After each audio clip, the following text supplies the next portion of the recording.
My name is Ruhullah Jannati. I was born and raised near Chicago, Illinois, and I moved out here about 9 years ago. They're originally from Gujarat, India. Basically graduated out of college in 2003 and then moved to Florida. Computer science. It's not bad. It pays the bills. My family background is this. Like, my father basically emigrated from India since, he came here in 1971, so he's been here quite some time. My mother came a few years after in 1976, and a year later I was born, right? No surprise. But I grew up primarily in the suburbs of Chicago, went to elementary school, high school, and let me start back. I went to school. I have one sister. She's 5 years younger than me, and then went through high school and college at Loyola University. Majored in pre-med at first, but did computer science.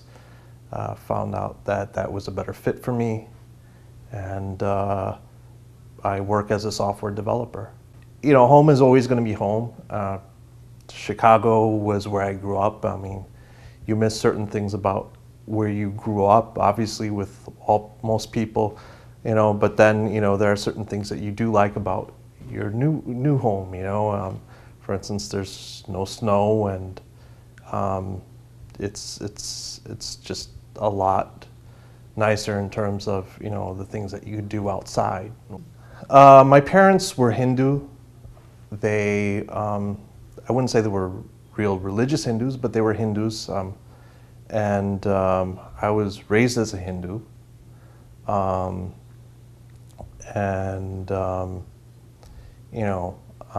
You could say I was kind of practicing to some extent. I felt like if you're going to follow something, then you follow it, So I tried to learn about it and see what I could do to become a better Hindu.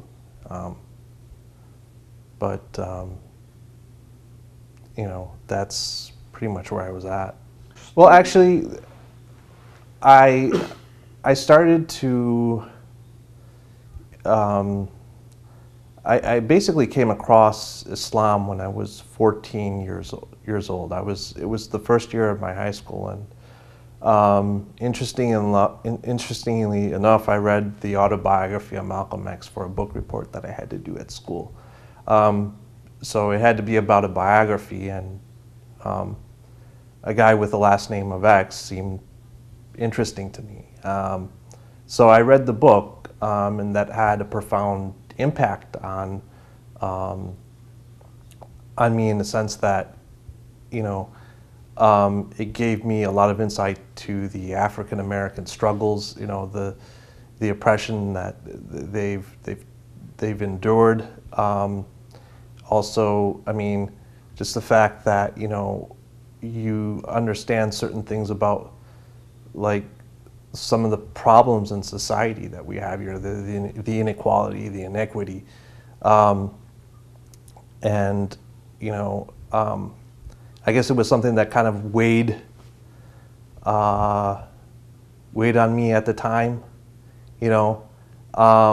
but I guess his life and his example, the way he stood up for things, was something that impressed me. And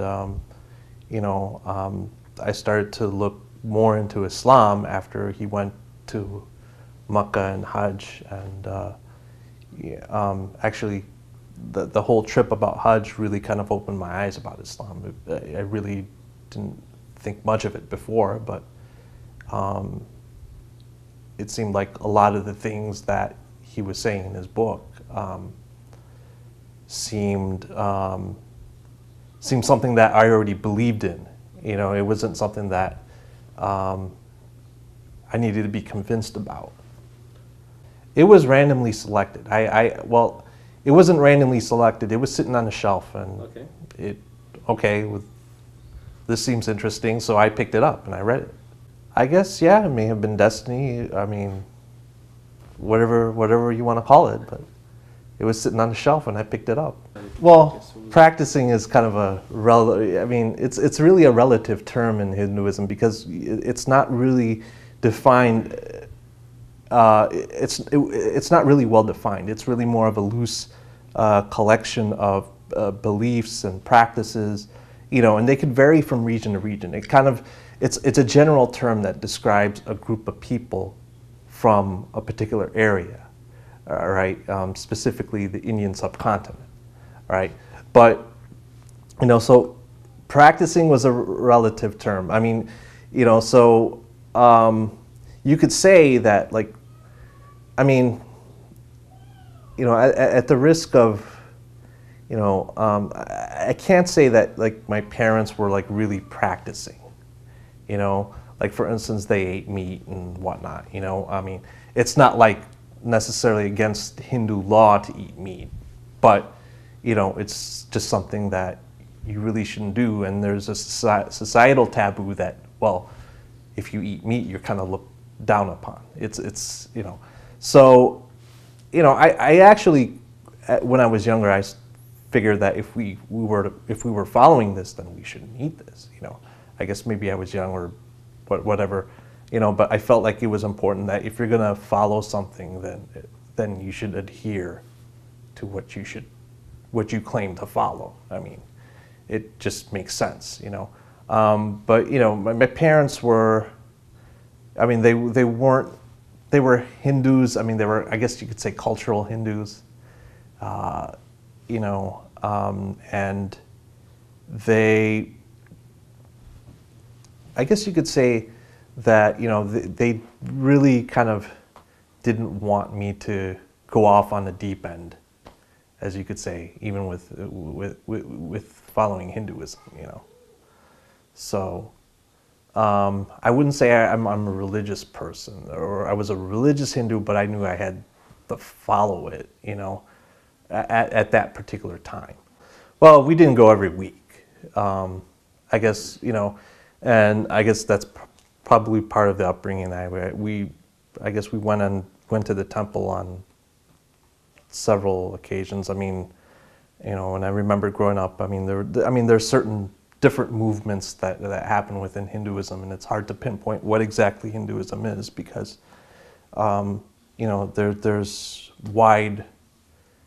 I guess there's a wide spectrum of what is considered real Hindu thought versus what's outside of the fold of Hinduism. It's just very broad and liberal in how it describes itself. So, I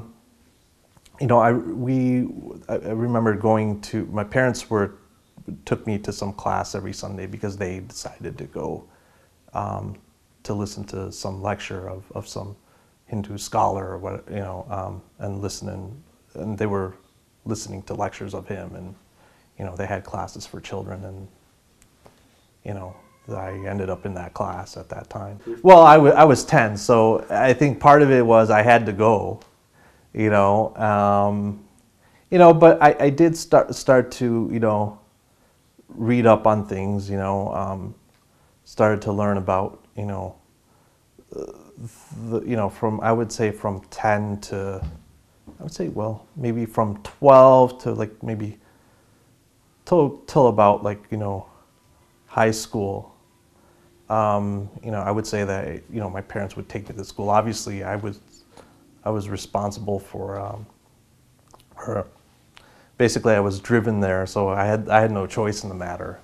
It's not like I could stay home. I don't know. It's kind of hard to say now. I mean, looking back on it, I'd probably stay home. But at that particular time, usually, like in the Indian culture, if your parents tell you to do something, you got to do it. Otherwise, you face the consequences, whatever those consequences might be, and they weren't good, So, it's kind of hard to say whether it was through choice or, as an Indian in this country, you have, your set of school friends that you hang out with, that you see every day at school, and then, then the parents have their own social circle, of their friends, and then they would have kids, and naturally you would hang out with their kids, So, there were two sets of social circles, and sometimes you would have some overlap, but not, in my case, there wasn't much overlap. So, essentially, I mean, with the friends that I had at school, I mean, religion really didn't matter. I mean, you just talk about stuff, that, oh, well, what movie did you saw, or did you see The Simpsons last night, or stupid stuff like that, and even with the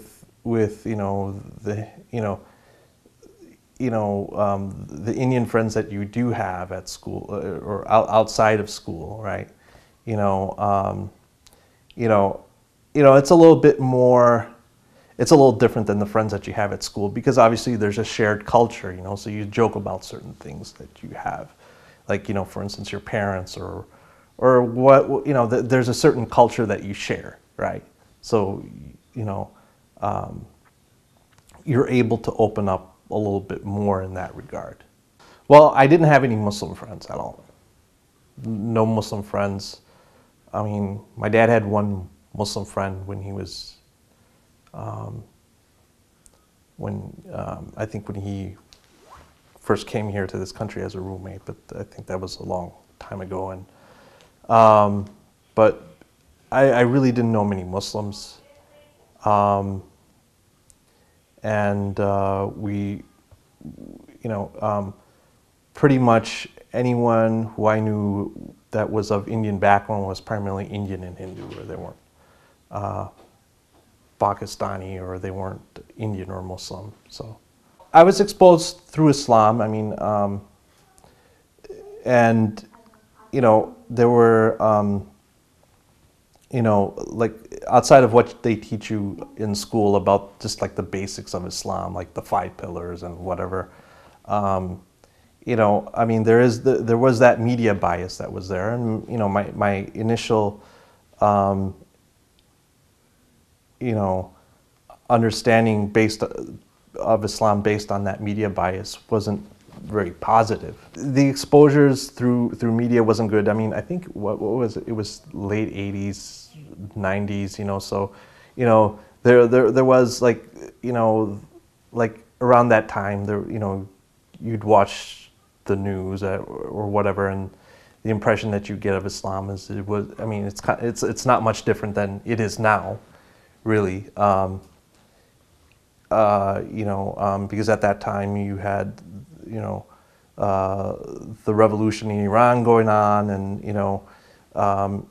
and also other things that were happening during the early 90s, like the first World Trade Center bombing. So it was negative, and so you obviously, you pick up on that negative vibe, I mean, when you don't really know much about it.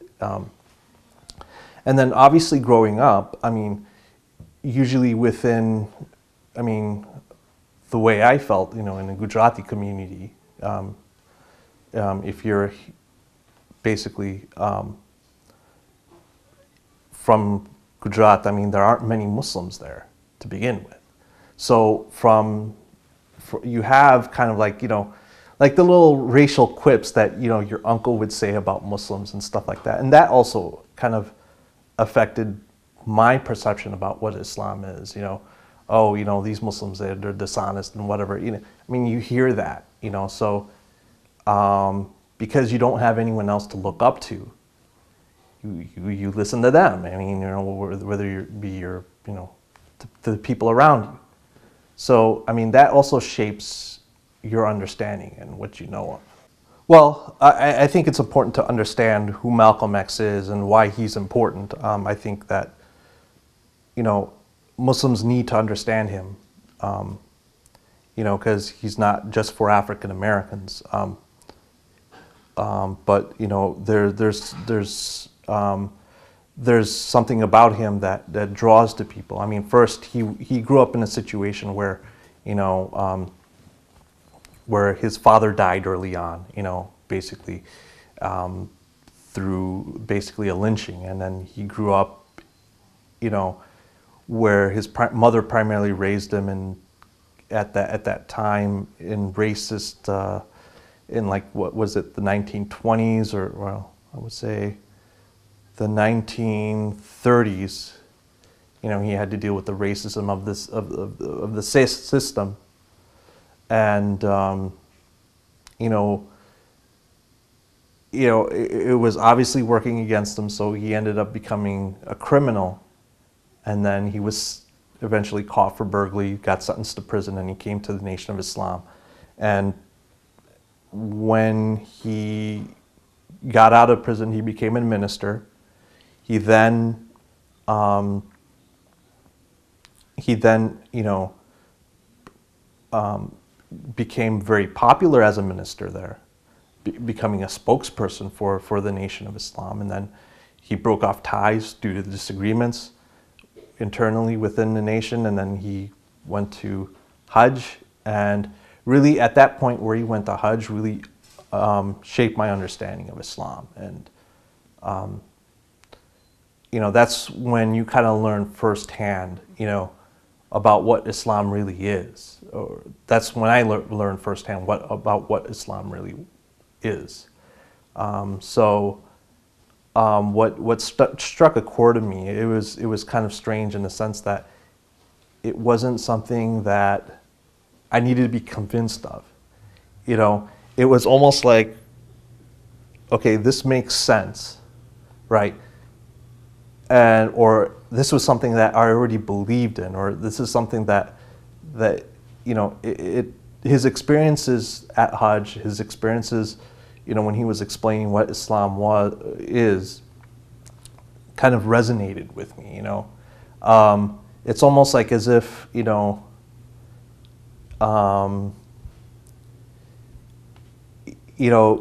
you couldn't place your like, you knew that there was something not quite right with the way you see things, because what you've been hearing and what you've been seeing doesn't match up with the current understanding that you have, or I don't know. I guess the best way to explain it is that movie, The Matrix, right? Is like, you know, something's not quite right. Yeah, I would say my previous worldview wasn't correct, right? Or I knew that, okay, well, this is what I was taught, but you know, it's almost like an itch you can't get to, you know. It's just, it's there. I mean, you really can't do anything about it, you know. So you just kind of let it be, but you know it's there and it's bugging you inside, right? And you know, like certain things about like the Hindu faith that kind of didn't make sense. Well, when I read about what Islam had to say about it, you know, via, you know, Malcolm X's experiences, that made complete sense. You know, for instance, like I had an issue with the whole caste system. You know, for instance, why are some people relegated to higher classes or lower classes, and you know what, you know, why, you know, and actually through one of the classes, I even asked a question as to why the caste system exists. You know, and you know, the answer that I got at that school that my parents took me to was that it was initially a social system, more of a division of labor, and then it kind of morphed into something that shouldn't have been. So they themselves admitted that the whole system was kind of deviated from its original intention. Well, then, you know, the question comes up, you know, is that, well, if this is from God, right, and if God is all-knowing, all-seeing, and infinite in his wisdom, right, well, why would such a system deviate? if this was if this is what God wanted, and there was really no answer to that question, just a lot of spin, that, I can't even remember what they answered, but it wasn't to my satisfaction. But then when you look at Islam and how Islam answers the question of classes and for instance, races and people of different cultures. I mean, one of the things that kind of struck with me was, here you have Malcolm X, who, before going to Hajj, he had a very negative opinion of, white Americans, right? And he felt that, the white man was the devil and this and that, right? And when he went to Hajj and when he met people who were white, he didn't experience that racism. He saw that the same white people treated him as brothers, as well as the black Muslims, not Nation of Islam, but Muslims who were, of darker complexion, treated him in the same way. So, that kind of led me to think that there's more to Islam than what I initially understood. I think that was a major reason, just going to Hajj and just seeing that all people were equal, how Islam brought everyone on an equal footing, right? That in itself was something that I found impressive about Islam, and just how that one experience could shape the experiences of one person who was deeply entrenched in his thought, right? And then he later admitted that, whoa, wait a minute, I was completely wrong about this whole white man being the devil thing, but this is the answer. So that really kind of opened me up to the fact that, okay, you have such an ideology that promotes this equality amongst people, and that brings people together. And then then there were certain things that were going on in my mind. For instance, about Hindus. Why are Hindus only localized to the Indian subcontinent? Whereas Islam is pretty widespread. So there were certain things about, let's say, the demographics, for instance, that kind of led me to think that, wait a minute, what tends to be more of a universal message to people, right? So that was one of the things that kind of led me to consider Islam more and more. Oh, I was 14 at the time. I was a freshman in high school. Well, the next step is I started reading more about Islam. As soon as I, finished the book, and I started reading about Islam, and the more I read, the more, there was an even deeper resonance that, okay, this makes a lot of sense. I mean, there wasn't really any argument with me, because it was something that made sense. Okay, there's one God, right? Why can there only be one God, right? If the Quran basically explains it very simply, that if there were more than one God, there would be chaos and confusion, And when you look at Hinduism and even, I mean, even when you look at their religion, I mean, there was a lot of chaos and confusion, at least, not at the risk of offending any Hindus, but at least I felt that there was chaos and confusion. Islam presented, a very, it was very logical, and the beauty was in the fact that, it really didn't need a whole lot of spin to prove its points. Anyone can get it, provided you get the right facts.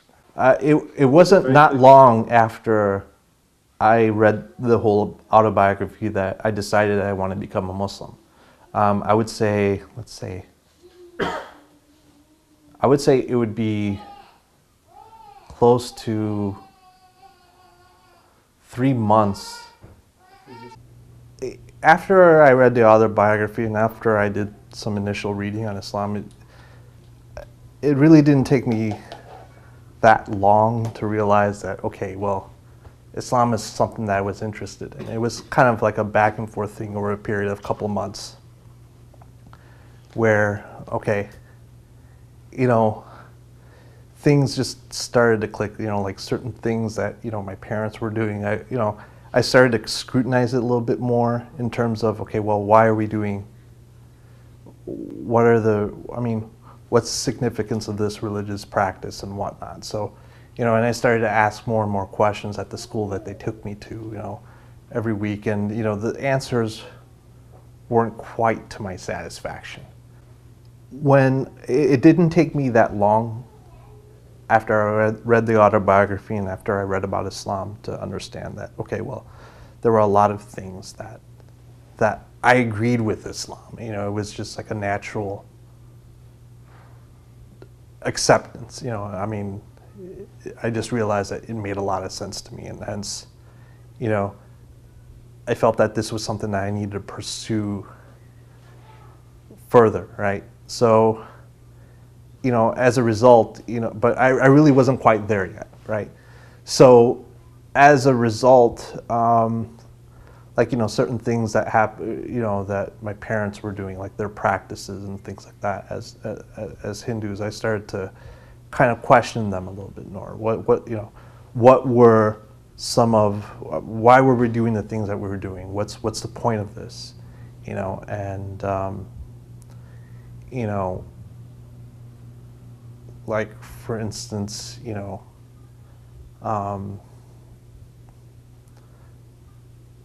can't think of anything off the top of my head, but there were certain things that like for instance certain rituals and certain things, for instance, that I had to question, you know, simply because when I found out what Islam is and the fact that it resonated with me to such a degree, it started, I had to question those things, because at a certain point, you know, you then start to realize that, well, hold on a minute, you know, something, what I've been taught before, maybe, was it really correct? Was it really right? You know, so, you know, through the school that they sent me to, I started to ask more and more questions, you know, and I started almost being like the bad guy there, you know, asking questions, and, you know, and I mean, they were nice enough to answer the questions, but, you know, obviously, you know, I don't know whether if they were knowledgeable in the sense that they knew enough about their religion to answer the question, you know, or the religion itself didn't provide the answers that, you know, to the questions that I had. And the common response was, you know, you'll learn about it till you're older. I mean, everything will all click for you when you're older. Well, I didn't buy that, because, well, I mean, what, you want me to wait till I'm like old to realize that this makes sense? You know, I mean, we're talking about things that make sense here. You know, so why are we doing things that don't make sense? You know, for instance, like Hindu stories, I mean, it really ended up becoming more like mythologies, in the sense that, you know, for instance, the fact that, you you had Ganesh, you know, with the elephant head, and why did he have a head of an elephant? And it came about because his father, Shiva, who was a god, didn't know who his own son was, and because he was away for years or something like that, and the son questioned him, well, who are you? You know, and Daddy got mad and he cut the kid's head off, and he then realized, oh, that was my son. What am I going to do? I can't find the head. Well, he saw an elephant and cut its head off and put it on his son. I mean, and I mean, if I were to assume that, you know, I mean, if we're talking about gods here, I mean, again, God is something that should know. God is an entity who should know things. You know, he shouldn't have. Second guess, maybe. He shouldn't have gaps in his knowledge, because that is who God is. If God created everything, you know, then, well, he should know who his own son is, you know, before cutting his head off. And why did he cut his head off in the first place if that was, you know, if that was a kid? I mean, you know, things like that, you know, like certain things in the mythology, you know, like the Hindu texts. I mean, you know, there was, you know, I didn't pay attention to them at first, but then as I read more and more, well, hold up a minute, you know, there was something that, you know, really, you had to question the validity and the logic behind, you know, certain beliefs, right? You know, and you know, then you have the whole thing about, oh well, then you know, you get other answers about, oh well, it's all metaphorical and whatnot, and well, what's the lesson to be learned in this? You know, I mean, you know, we're really getting a wrong picture of who God is and what, you know, how we should act. You know, you know, so it really didn't jive with me. Sure. You know, and like, you know, certain practices that my parents would do, you know, like you question them more and more because, well, is this something that they really believe in, or is this something that they do because everyone else did it?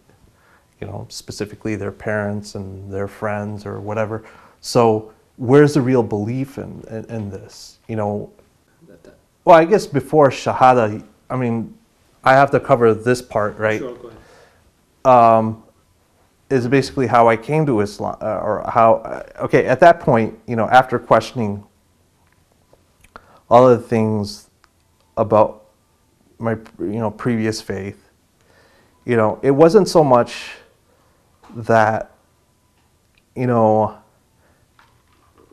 I mean, there were certain things that I found Hinduism lacking, but it was more so much that Islam was so much superior in terms of the wisdom that it provided, in terms of how we are supposed to look at the reality in the world around us. You know,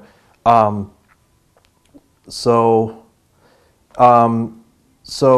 for instance, I met up with some brothers in high school, you know, before I became Muslim, and you know, I told them I wanted to become a Muslim. You know, at that point, my mind had been pretty much made up, and I wanted to go ahead and accept Islam.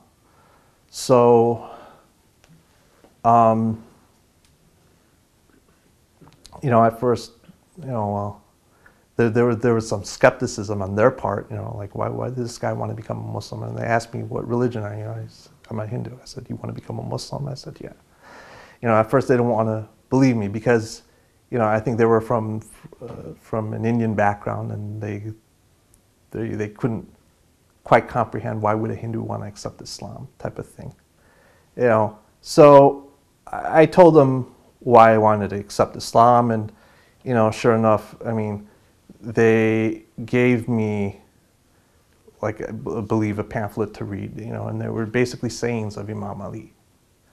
You know, and you know, it was the same sayings you would find in the back of Nahj al-Balagha, and I was reading through that, and you know, just short sayings, I found so much wisdom in that, you know, and that even kind of led me to believe even further that, okay, well, this is what I'm looking for. So only after a couple of days from meeting these brothers, I took my Shahada. You know, so from the time I read the autobiography of Malcolm X, from taking the Shahada, it wasn't, I felt that it was only natural for me to take my shahada. I felt like I had nothing to lose by it because I already believed in this. You know, I just didn't know that I believed in it. You know, so it was natural.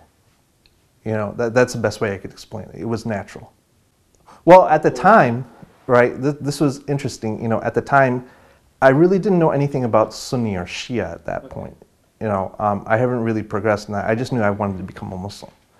You know, so it just so happens that the people that I met were from the school of Ahlul Bayt, right? And you know, and you know, I guess from the get-go, you know, I was Shia from the start. You know. Okay, well, at first they thought it was a joke. You know, they thought it was funny.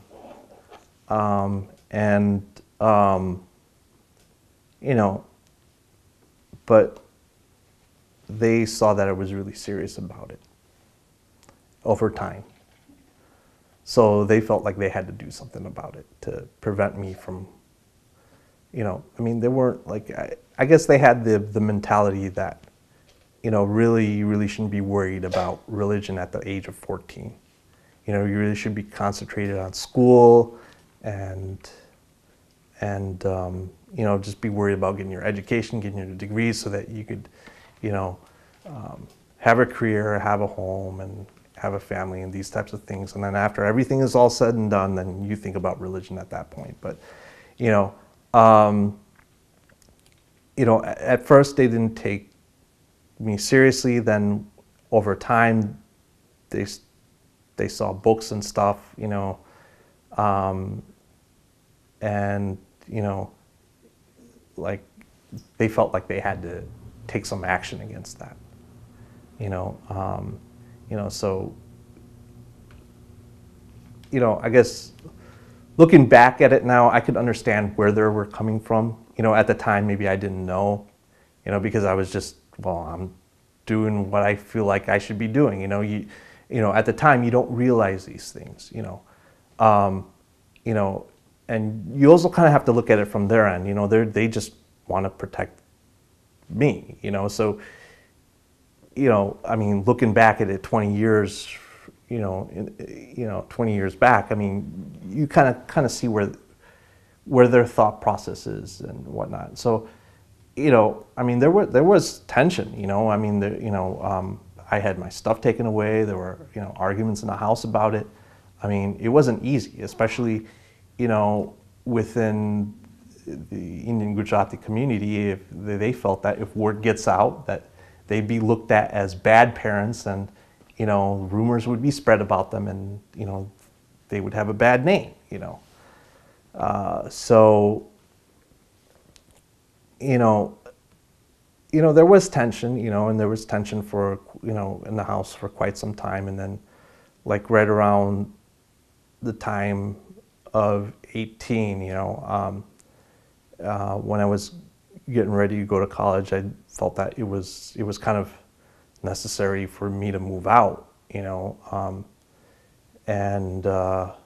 you know, to kind of establish, you know, myself as a Muslim, because, you know, it just became very difficult to follow Islam in you know, given the circumstances. So I moved out, you know, and I was in college, you know, went to college, and you know, at that point, that's when, you know, I had a little bit more freedom, so I was able to go to different places and, you know, go to like the Islamic centers more often and this and that, and I was able to meet more people and whatnot who were Muslim. There's actually a funny story behind this, you know. So I was, you know, I think in high school, you know, I mean, you have, you know, I think it was known amongst some of the Indian students that, okay, well, this is the guy who was a Hindu who became a Muslim, right? You know, I mean, I never really hung out with the Indian crowd. I mean, it wasn't really my thing, you know, but, you know, they kind of looked at me as that guy, right? And so I remember going to one of my my parents took me to a dinner party that they were invited to, and they had some kids who were like around my age and stuff like that. And I think I was, what, 17 or something like that. And then they were 16 or 17 or around that age. And, you know, the guy started talking to me, you know, he was telling me, oh man, I heard something really funny about you, you know? So I said, what, you know? So he told me, oh, I met these guys who went to Conant, or who went to the high school, you know, and they went to the same high school I went to, you know, and they said, you know, they said something really hilarious, you know, they told me that you became a Muslim, and he started laughing out loud, and I was like, you know, I was sitting here watching this guy laughing at me, you know, and, you know, at that point, I just had to laugh too, because I just found it really funny that, you know, he was laughing that I became a Muslim, but he didn't believe it, but that was the truth, you know. So it was kind of surreal, and then I had to tell him that, you know, I am a Muslim, you know. And he still thought I was joking, you know. And I'm like, okay, whatever. And then he comes to realize that I really wasn't joking, you know. So, you know, I mean, that was just one incident, but I guess from that, I mean, you know, there was distance, right? You know, because a lot of these kids who were raised, they were raised with the opinion that Islam is bad, and you know,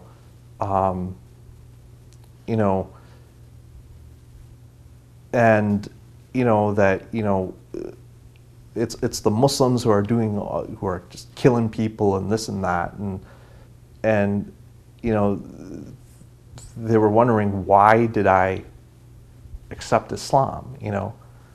But you know, it was, I tried to explain the truth of it, you know, but I guess it really didn't resonate with them because they didn't really understand, or they didn't really understand why doing some spiritual soul searching was important. You know, and that was the biggest gap, because it's not so much that I became a Muslim, or, I mean, I could have been a Christian. I mean, it wouldn't have mattered, but I guess the fact that, you know, within the community that I grew up in, you know, what was really preached is materialism, you know, just really getting your education and becoming someone important, you know, and I had to question that, you know, well, what does it mean to be important, you know? I mean, does it mean to have a big house and, you know, a Mercedes in your driveway or whatever? I mean, is that what makes you important, you know? Or having, you know, or standing up for good, you know, and accepting the truth, regardless of what consequences you might face. Does that make you good? I mean, you know, so really, I think you could say that their biases stem from the fact that, yeah, I became Muslim and Islam is bad, right? That type of thing, that thinking that they had. But then I think it's also from the fact that they were apathetic about their own spiritual needs, right? So they couldn't really grasp why I accepted Islam. I mean, it was something foreign to them. I was alienated, and I had to sneak out, and like, for instance, like I remember books had to be confiscated, and you know, books were confiscated and things like that, and so it was kind of tense in that regard for me, you know. So, you know, it was kind of tough, because, you know, my every move was being watched by my parents, you know, at that time, and you know, you know, that's why I decided that, well, at that time I should probably move out, you know, because this isn't going to help either one of us if I were to stay in the same home. Well, I prayed, you know, and I fasted, but I had to be really sneaky about it, you know. Like, luckily at that time we didn't have, like, the fasts were like very short. Like, I think it was in like March, so you could get away with it, you know. And in Chicago the days are pretty short, so like around 5 or 6, you know, which is around dinner time, you go ahead and eat something and break your fast, you know, during Ramadan. You know, with prayer, you know, I kind of have to find places to pray where no one would see me, you know. So, you know, so yeah, I did have the opportunity to practice. It was just very difficult at that time, you know, and, you know, you kind of had to be sneaky about it because you don't want to get into another argument with your, you know, with your family about it, you know. So, you know, I mean, not to take anything away from my parents. I mean, they're good people. I can understand why they were like that, you know, because maybe due to their lack of understanding, they thought that, well, I'm just being taken away into something that would probably, you know, do some harm to me. But I guess it was really because of their ignorance. It wasn't necessarily because of the fact that, you know, they hated Islam or anything like that, you know, but they felt that I should have focused on other things, you know. Well, I guess here's the thing, right? Like, where I primarily was in Chicago, it was primarily Indian Pakistani community, and, you know, there weren't that many converts. You know, I was probably like the only one in like the whole area. And for the longest time, you know, it would just be the fact that, oh, Ruhullah, right? Oh, he converted to Islam and he used to be a Hindu, and people would praise me and this and that, you know. And, you know, this would go on and on for years. But then you have to start thinking, well, why is this going on and on for years, right? I shouldn't be the only one who's getting all these praises and whatnot. You know, I mean, there's something seriously wrong if I'm the only convert in, what, maybe 10 years I've been there as a Muslim in those communities. So I started to question really what's going on here, right? And really, it's in the attitudes of people, you know, within the centers. I mean, you know, unfortunately, because Shiism had to be underground for quite some time, you know, we've kind of kept to ourselves because there was obviously oppression. An unfortunate byproduct is the fact that, well, you know, we haven't come together completely. For instance, you know, what's common in Shia centers is you have the Indian centers, and then you have the Arab centers, you have the Persian centers. You know, why can't it just be one Shia center where all Shias go to, you know, regardless, you know, of what the cultural background is. But, you know, but regardless, there's a lot of cultural ties, and I think those cultural ties have to be broken. And as a new person coming into, let's say, I mean, even a predominantly Indian Pakistani community, at my home we spoke Gujarati, you know, and I was basically asked, well, how come I don't know Urdu?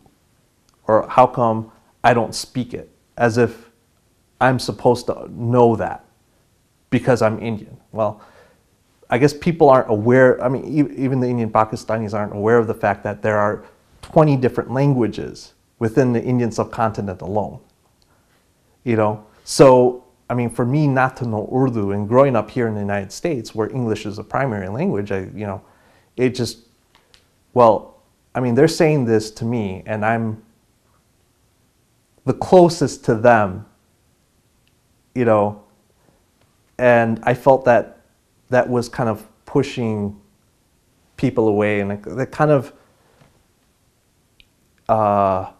gave me insight as to why I was the only convert in X amount of years in that community. And Chicago is a huge community. So there were challenges, right? I mean, most of the people were very nice. They were very kind, right? But at the same time, there were, I guess you could say, barriers. I wasn't sure. I'm not sure if they would be intentional barriers, but there were barriers in the sense that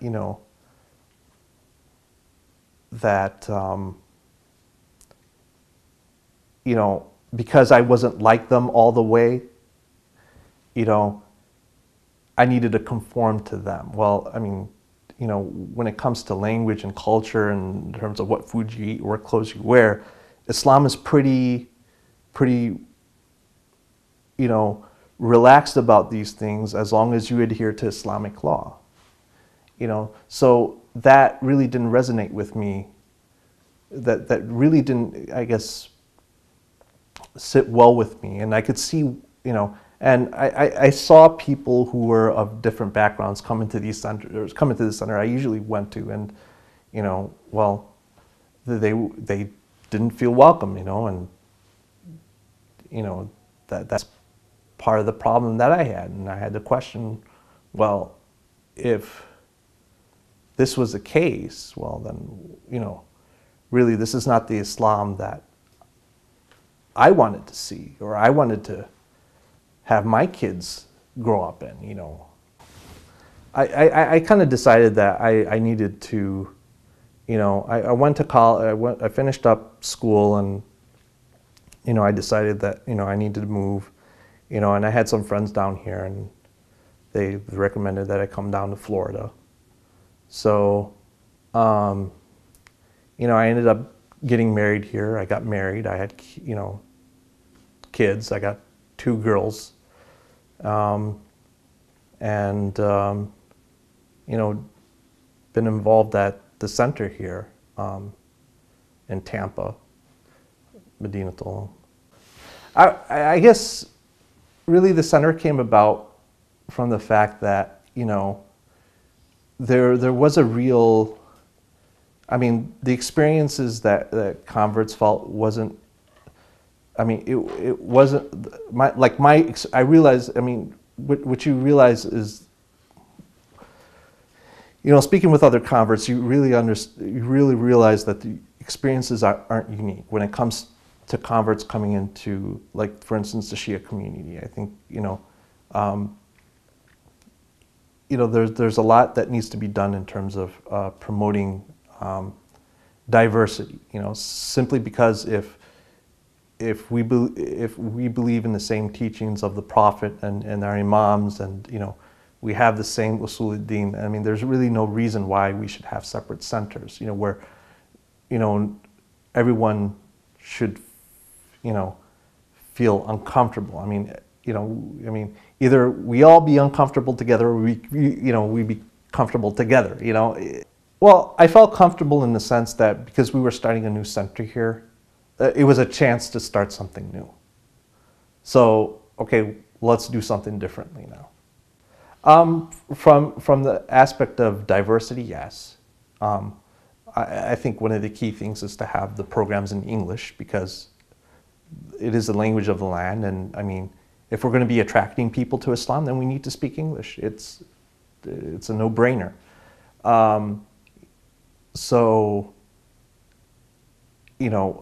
just having the programs in English brings people together, and also it allows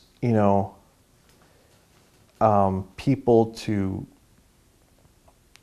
realize that, okay, even though we have different backgrounds, we collectively can bring our experiences together, and share them amongst each other, right? And that provides for a richer community in the sense that, I mean, even if you look at, the Prophet, you know, he mostly dealt with people who were Arabs, but, for instance, there was one instance where, during the Battle of Khandaq, he asked for advice, and Salman al-Farsi said that in my country, we used to dig ditches. So the Prophet said, yes, that's a good idea. Let's dig a ditch, right?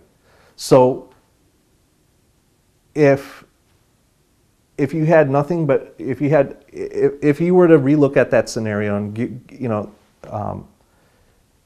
and put another condition, that what if Salman al-Farsi was not there? What if, that Islam was exclusively to Arabs and not Persians, right? Then the idea of that Khandaq would not be there, right? But I'm sure the Prophet would have came up with the idea of let's do that. But there was a reason why the Prophet said what he said, and said, okay, well, let's ask what Salman al-Farsi thinks, that everyone, regardless of your background, regardless of where you come from, you have a place in Islam, and I think that's what we really need to revive. Yeah, actually, we have a great relationship. We had, I would say, between the time I was living with them was the hardest part, and there were certain things that I wish I could have done differently. Obviously, you don't have the experience of you don't have,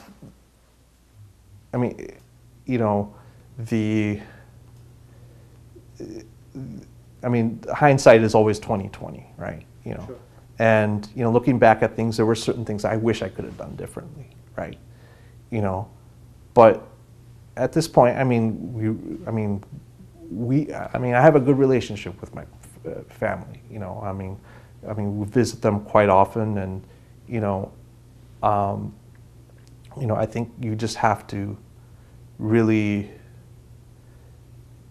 be aware of the fact that they're just people. They're just trying to do what they're trying to do. They're not.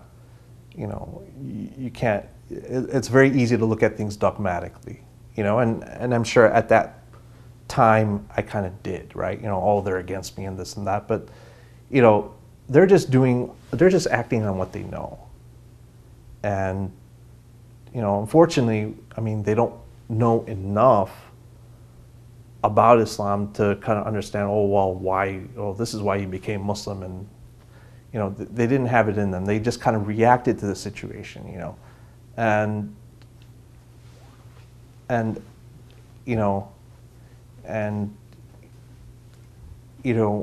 looking back at it, I wish that I had not been so reactive, right?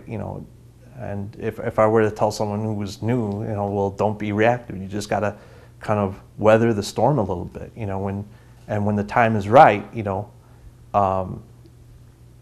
things will mend itself, and alhamdulillah, in my case, it did. I have a good relationship with my parents. They love playing with my, oldest daughter, who's 3. We keep in contact, and it's important to keep that relationship there, because obviously they're your parents, and you don't want to break that, because also if you break it, then it's a reflection on Islam. In closing, I think it's important to. I think Imam Ali said something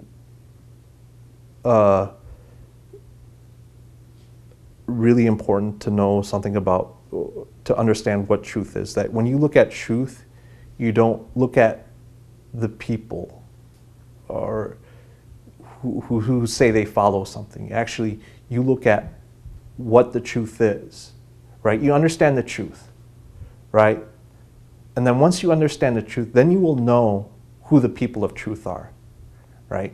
So that's really important to understand, that really before anyone makes any judgments about anyone or any, you know, about anyone or anything, you have to first understand and learn. I mean, that's the first step that you need to take. And once you make that step, it becomes important to then, if you decide that you want to accept truth, then look for those people who follow that truth. So, but you have to know the truth beforehand before you could say you could follow that person or whatever.